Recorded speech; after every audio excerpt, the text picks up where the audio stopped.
Uhali gani mtazamaji wa TVE, karibu katika taarifa ya habari, tukujuze yale yaliyojiri tukuandalia kutoka chumba cha habari. Mimi ni Godwin Mawanja, nitakusomea habari za kitaifa na kimataifa. Kifuatacho ndani ya TVE habari. Baraza la Maaskofu Katoliki Tanzania lataka tume huru jumuishi kwa yaliyojiri Oktoba 29. Waziri Mkuu aagiza wajawazito wahudumiwe haraka wanapofika hospitalini. Na katika habari za kimataifa, Baraza la Haki za Binadamu laridhia uchunguzi mauaji ya El Fasher, Sudan.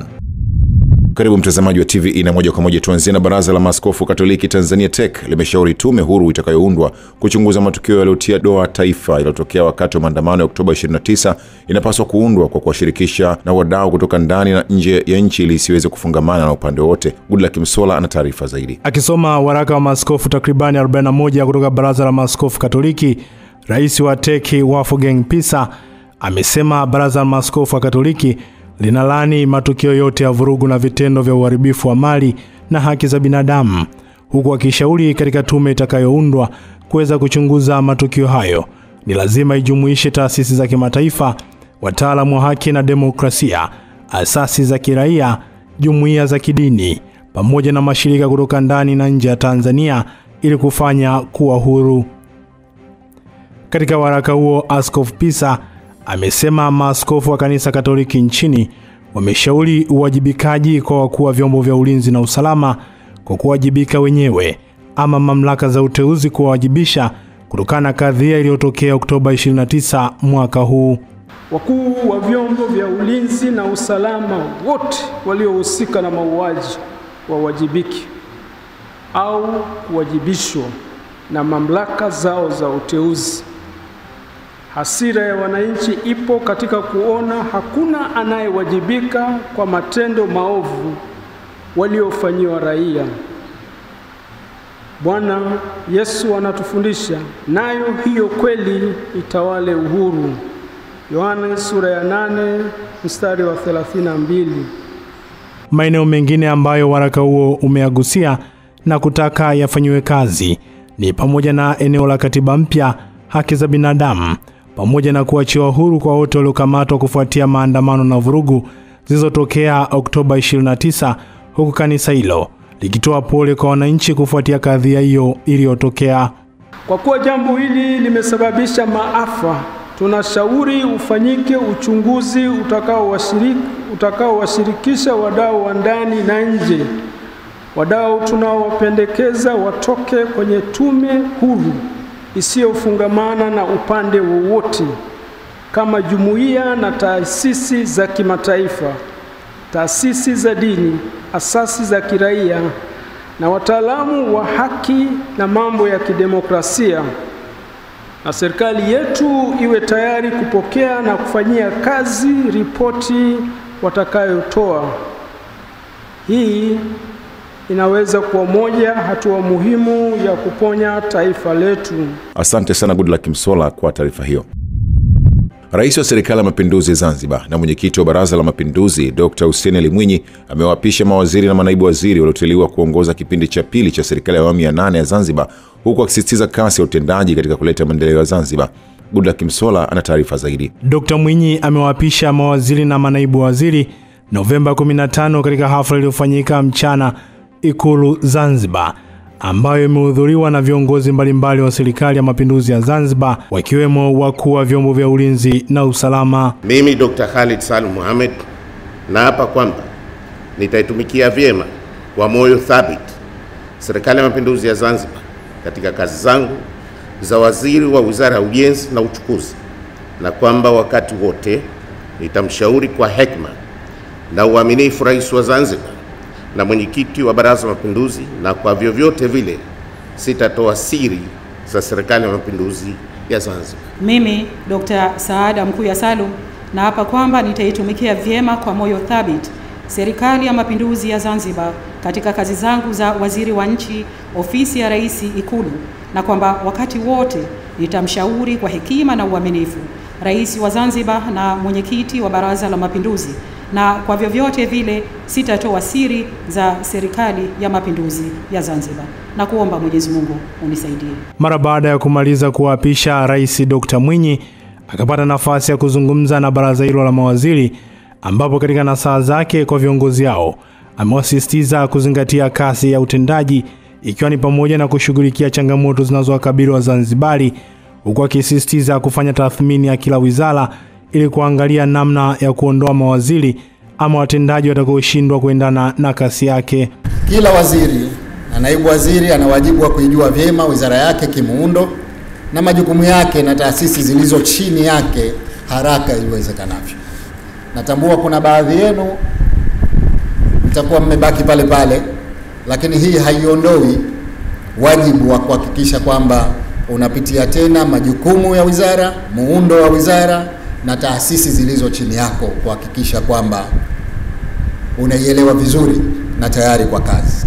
La pili, kila mmoja wenu ana wajibu wa kutengeneza mpango kazi maalum ambao utaweza kutekeleza ahadi zetu, ahadi za ilani, ahadi za mpango wa maendeleo, ahadi zangu katika kampeni na ahadi zilizokuwa kwenye dira ya mwaka 2050. Aidha, Dr. Mwinyi amekitaka chama cha ACT Wazalendo kukamilisha mchakato wa kuwapata mawaziri na manaibu waziri wanne wa nafasi zilizotolewa kwa chama hicho ili kuunda serikali ya umoja wa kitaifa. Katika hafla hiyo, makamu wa pili wa rais wa serikali ya mapinduzi ya Zanzibar, Hemedi Suleiman Abdullah, amesema viongozi walioteuliwa wapo tayari kuwatumikia Wazanzibari kwa kasi na utendaji imara utakaoacha alama. Waziri Mkuu Dr. Mwigulu Nchemba amefanya ziara ya kushtukiza katika hospitali ya rufaa ya mkoa wa Dodoma na kuziagiza hospitali zote nchini zihakikishe wajawazito wanapofika hospitalini wahudumiwe kwa haraka ili kuokoa maisha ya mama na mtoto. Rachel Chacha ana taarifa zaidi. Waziri Mkuu amefanya ziara hiyo Novemba 15, 2025, ambapo pia ameiagiza Wizara ya Afya, Bohari ya Dawa MSD na hospitali zote nchini ziweke vipaumbele vya kuwa na dawa kulingana na mahitaji ya eneo husika. Ametoa maagizo hayo wakati akizungumza na wananchi nje ya hospitali baada ya kutembelea wananchi waliofika hospitalini hapo kupata huduma mbalimbali za kimatibabu, ambapo amesisitiza wananchi waendelee kuhudumiwa vizuri kwa kuwa Rais Dr. Samia Suluhu Hassan ametoa fedha nyingi kwa ajili ya kuboresha huduma za afya nchini, vikiwemo vifaa tiba na dawa. Bado zipo hospitali ambazo baadhi ya huduma wanapokea malipo kwa mtandao na baadhi ya huduma wanapokea malipo kwa njia zinazopotezea serikali mapato na kuipunguzia uwezo serikali ya kununua dawa za kutosha kwa ajili ya wananchi wetu.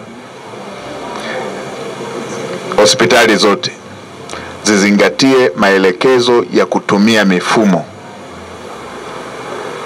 katika taratibu zetu za kutoa huduma na kupokea mapato ya serikali. Leo nilikuja tu kutembelea wagonjwa kama sehemu ya ibada, lakini nitafanya ziara kufuatilia maelekezo ya Mheshimiwa Rais kuhusu uboreshaji wa huduma za afya pamoja na uhudumiaji wa Watanzania wanapofika kwenye hospitali zetu. Kwa wananchi wote wa Tanzania, kwenye baadhi ya maeneo ambayo ndio serikali inafanyia kazi ndani ya siku 100, muwe na imani tunayafanyia kazi. Tupeni muda huu wa kuyafanyia kazi, yakiwemo haya ya kushughulikia jambo la bima ya afya kama ambavyo Mheshimiwa Rais alisema. Kadhalika, Waziri Mkuu ameziagiza hospitali zote nchini zihakikishe zinakuwa na vifaa vya usafi binafsi vya dharura, vikiwemo ndoo na beseni katika wodi za wazazi ili viwasaidie akina mama wasiokuwa na vifaa hivyo. Kwa hospitali zote nchini, mama mjamzito ambaye ameshapatwa uchungu, ameshafika hospitalini, ana complication au ana complication, asisubirishwe kujiandikisha kabla hajaanza kupata huduma. Apelekwe kwanza kupata huduma. Ameshafika, hatoroki, mafaili ya mkute kitandani, asisubirishwe mapokezi. Nimefurahishwa mama moja hapa amesema alikuja hana hata ndugu moja. Ndugu wa kwanza amewakuta madaktari na wamemhudumia, ndugu zake wamekuta tayari yuko na mtoto. Hicho ndicho Dr. Samia anachotaka. Mtanzania anapokwenda hospitalini akute ndugu yake yuko pale, ndugu zake wa kuzaliwa wa damu watamkuta akiwa ameshapata huduma. Kwa hiyo viongozi wa hospitali zote nchini, shusheni maelekezo kwa watu wenu wote wanaoshughulikia kuanzia mapokezi mpaka kwenye huduma ya mwisho. Wakizungumza kwenye nyakati tofauti, wagonjwa na wananchi wanaouguza ndugu zao wamempongeza Rais Dr. Samia Suluhu Hassan kwa kuhakikisha wananchi wanapatiwa huduma bora za afya. Huduma ni nzuri. Kwanza mimi nimekuja peke yangu. Nimefika hapo nimepokelewa, nimekutana na madaktari wengine pale nje sana, hivi nilikuwa naumwa uchungu. Na nisaidia tu mpaka nimejifungua, ndugu zangu wamekuja wamekuta nimeshajifungua tayari. Okay. Maana nilikuja tu mwenyewe. Sina mtu yoyote, maana uchungu umenishika, nikajibeba nikaja mimi kama mimi. Namshukuru Mungu nimepokelewa vizuri. Jana nimekuja mida ya saa 10. Lakini namshukuru Mungu ndani ya lisali moja tu walivyokuwa wamenisimamia nikajifungua. Ndani ya lisali moja. Haujasimamishwa foleni, nenda shuka panda shuka. Hapana, yani hata mafaili wasema tutajaza tu, ngoja tukuhudumie kwanza. Asante sana Rachel Chacha kwa taarifa hiyo. Kijana Franco Futi, mwanafunzi wa Chuo cha Sayansi na Teknolojia Mbeya MUST, mkazi wa mji wa Makambako mkoani Njombe, mwenye umri wa miaka 21, amebuni jiko la kupikia linalobadili oili chafu kuwa gesi na linatumia umeme kwa kiasi kidogo. Taarifa zaidi na Ibrahim Mlele kutoka Makambako mkoani Njombe. Kituo hiki kimezungumza na kijana huyu akiwa nyumbani kwao, ambapo amesema kuwa lengo lake ni kutatua changamoto wanazokutana nazo wapo jikoni. Kwa wadisia ubunifu wangu ulianzia pale nilivyokuwa olevo. Nilivyoona jamii yetu inapata changamoto mbalimbali. Kwa hiyo nikaanza kufikia namna kutatua hizo changamoto katika jamii. Ndio hapo nikaanza kuja na mawazo namna gani nitafanikiwa kutatua hizo changamoto ambazo zipo katika jamii. Changamoto moja hapo ambayo nilikuwa nimeziona katika jamii ni changamoto ya nishati, kwa sababu of course wazazi wetu wanatumia nishati ambazo si salama kwa ajili ya afya yao. Kwa hiyo nikaanza kufanya utafiti namna gani kupata research, namna gani kupata nishati ambayo itakuwa ni rahisi na watu wanaweza kuitumia bila kuwa na madhara kama ambayo yanapatikana kwenye nishati nyingine, kwa mfano kuni na mkaa. Nilivyokuwa advance ndo nilifanikiwa kupata hii project ya kutengeneza jiko ambalo linatumia oil chafu. Niligundua hii kitu wakati mmoja tulikuwa tumewasha oil, tukaona oil inawaka, na pia nikajifunza kutokana na mambo ambayo nimejifunza shuleni katika chemistry, tunaamini kwamba oil ni petroleum. Hata pia gesi ya kwenye mtungi ile inaitwa liquefied petroleum gas, kwa kifupi LPG. Kwa hiyo oil ni petroleum. Kwa hiyo nikaanza kuamini kwamba kumbe kuna uwezekano wa kubadilisha oil kutoka kwenye mfumo wa kimiminika na nyeka kwenye mfumo. Amesema tangu abuni jiko la kwanza amefanikiwa kutengeneza majiko zaidi ya 100 ambayo yameonyesha ufanisi kwa wateja kutoka mikoa mbalimbali hapa nchini, majiko ambayo amesema ni rafiki kwa mazingira. Project inaanza mwezi wa 3, almost ndio majiko anaweza kufika hata 100, lakini changamoto ambayo kwenye upande wa soko hizi nimekutana nao, watu wanafanya copyright. Sasa unajua mafundi wakiona jiko, unajua fundi mwingine akaona jiko na kidogo kama anaweza kujiongeza, akajifunza kitu na akatengeneza, unaona. Kwa hiyo changamoto hizo kwenye soko, maana watu wengine wanajua kwenye soko kuharibu soko. Unakuta mtu mwingine anakuja na jiko ambalo hajakidhi viwango. Kwa hiyo unakuta mteja ananunua ile jiko anaenda kulitumia. Akishalitumia anaambia watu wengine majiko ile chafu, sio majiko salama, sio yanatoa moshi, lakini kumbe shida ni nini? Amechukua jiko sehemu ambayo hajaifuatilia na hajajua hilo jiko lina vigezo, yani limekidhi vigezo ama hajakidhi vigezo. Mama mzazi wa Franco, Astelia Mlelwa, amesema kuwa sio tu uundaji wa majiko, bali kijana wake amekuwa akifanya shughuli mbalimbali za ubunifu tangu alipotambua kuwa ana kipaji alipokuwa darasa la 6. Franco nilianza kumgundua kipaji chake toka yupo shule ya msingi darasa la 6. Alikuwa anapenda sana kuchukua mabetri na tochi zilizoharibika, anaziungaunga kwa kutumia miazi, anaziunganisha endezeni zinawaka. Baadaye akasema, mama, nataka nikufungie sola, lakini hii sola nayo naiunganisha kwa kutumia haya ya mabetri. Alijaribu hilo zoezi, lakini kwa kipindi kile bado alikuwa hana ubunifu mkubwa. Alishindwa kuiwasha hiyo sola, lakini tayari alishafanya baadhi ya majaribio, akaunganisha, lakini kuwaka tu ndio ilishindikana. Margaret Ngole ni miongoni mwa wateja waliotumia majiko hayo. Anaeleza ufanisi wake katika kurahisisha mapishi na kuokoa gharama. Mimi nilinunua jiko kwa Franco na litumia, ni zuri kwa sababu linatumia oili. Alafu naivisha haraka, halijanipa changamoto mimi tangu ninunue.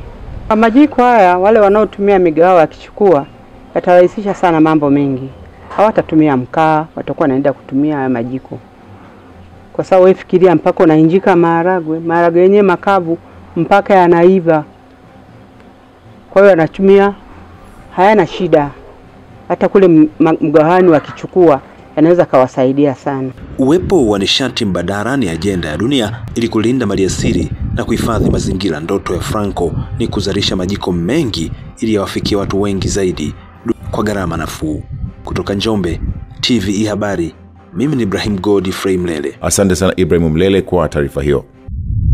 Serikali imewataka wanaofaika wa mikopo ya mfumo wa wanawake WDF kutumia mikopo wanayopata kukuza biashara zao ili kujikwamua kiuchumi. Taarifa zaidi na Nancy Ibrahim. Hayo yamesemwa na naibu katibu mkuu Wizara ya Maendeleo ya Jamii, Jinsia, Wanawake na Makundi Maalum, Felista Mdemu, wakati akifungua hafla utoaji mikopo na mafunzo kwa wanawake wajasiriamali waliokidhi vigezo na kuidhinishwa mikopo. Mdemu amesema serikali inatoa mikopo hiyo ikiwa ni utekelezaji sera ya taifa jinsia na maendeleo ya wanawake ya mwaka 2023 ambayo imelenga kukuza usawa wa kijinsia na uwezeshaji wa wanawake katika nyanja zote za maendeleo, na itaendelea kuweka mazingira wezeshi, sera bora na programu bunifu za kuendeleza wanawake ili wachangie ipasavyo pato la taifa na maendeleo ya nchi. Nimejulishwa kuwa katika tukio la leo nitakabidhi mikopo kwa vikundi 4 vya wanawake wajasiriamali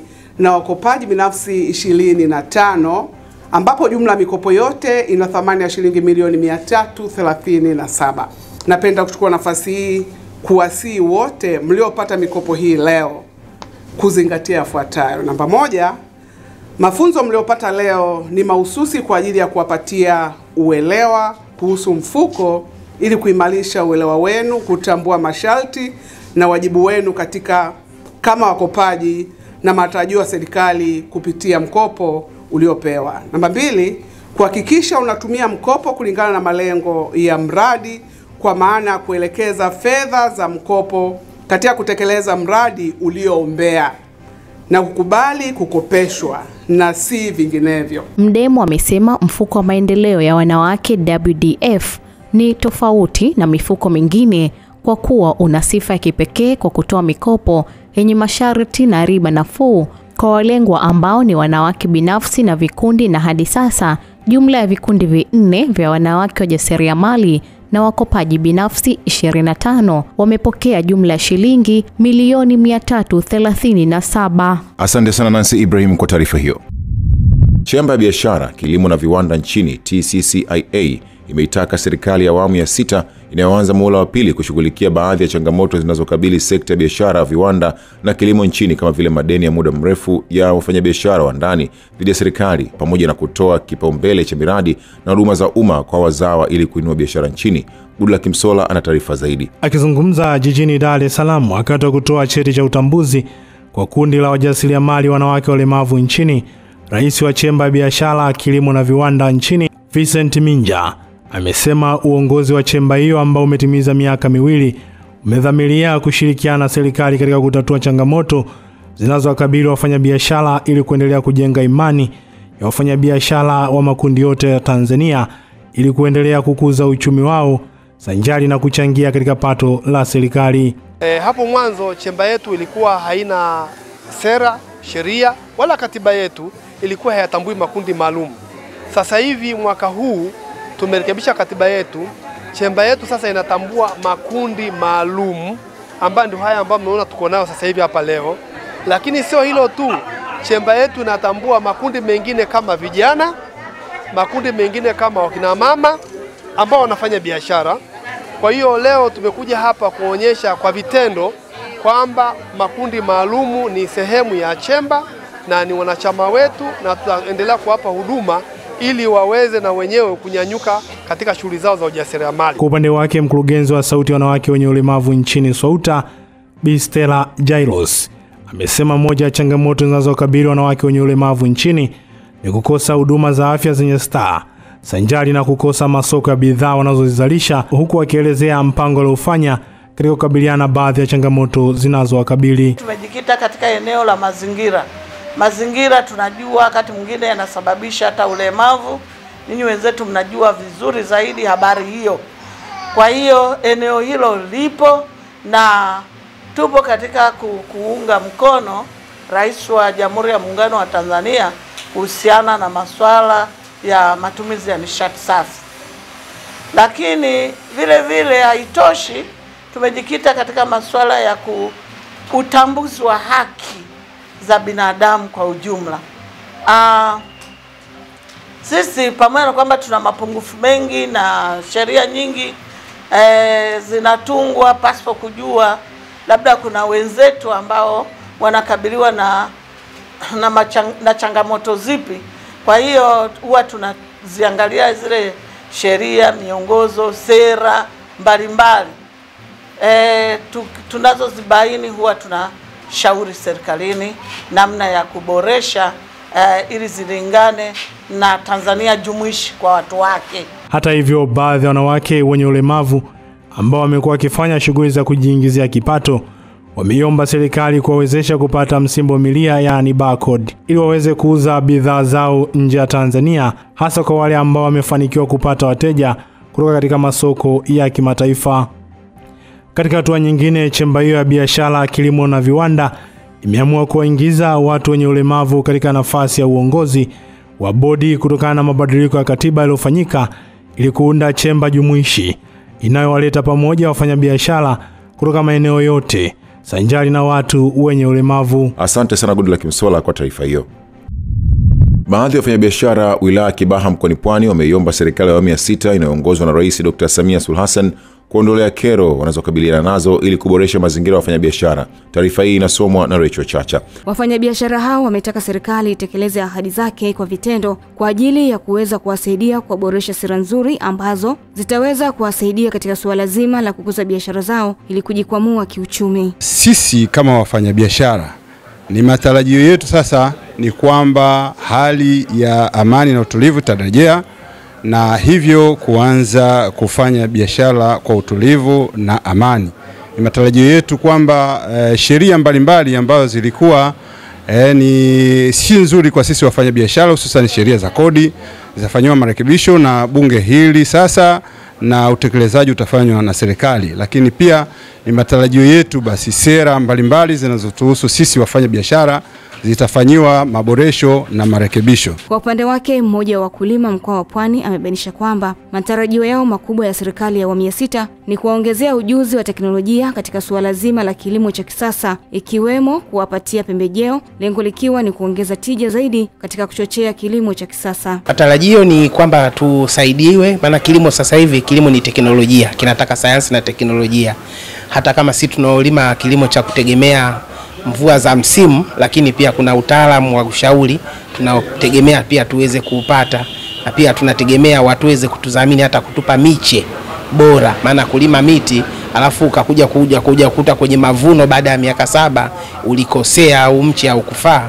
Kwa hiyo makusaisha kwake sio sawa na mfuga kuku. Kwa upande wake, mwenyekiti wa serikali ya mtaa wa Maili Moja halmashauri ya manispaa ya Kibaha amesema kwamba anaamini serikali ya awamu ya 6 itakwenda kutekeleza ahadi mbalimbali ambazo imezitoa katika kuwahudumia wananchi kupitia miradi mbalimbali ya kimaendeleo. Tunaamini kwamba Mheshimiwa Rais ameshaapishwa tayari, lakini pia Waziri Mkuu ameshaapishwa Mheshimiwa Mwigulu Nchemba, na tuna imani sasa kwamba zile ahadi zote ambazo Mheshimiwa Rais alizoahidi naamini zinakwenda kutekelezeka, kwa sababu alishasema ndani ya siku 100 baada ya kuapishwa basi kutakuwa na baadhi ya vitu ataanza kuvitekeleza. Kwa mfano swala la huduma ya afya kwa wazee, watoto, lakini pia Mwigulu Nchemba tunamwamini na tunampenda kwa sababu alikaa wizara tofauti tofauti.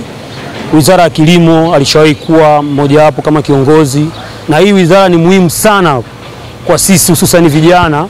Vijana wengi tunapenda kulima lakini hatuna mitaji, na mitaji si tu fedha, vitendea kazi tuwe navyo, lakini pia soko iko kitu ambacho tunachokilima.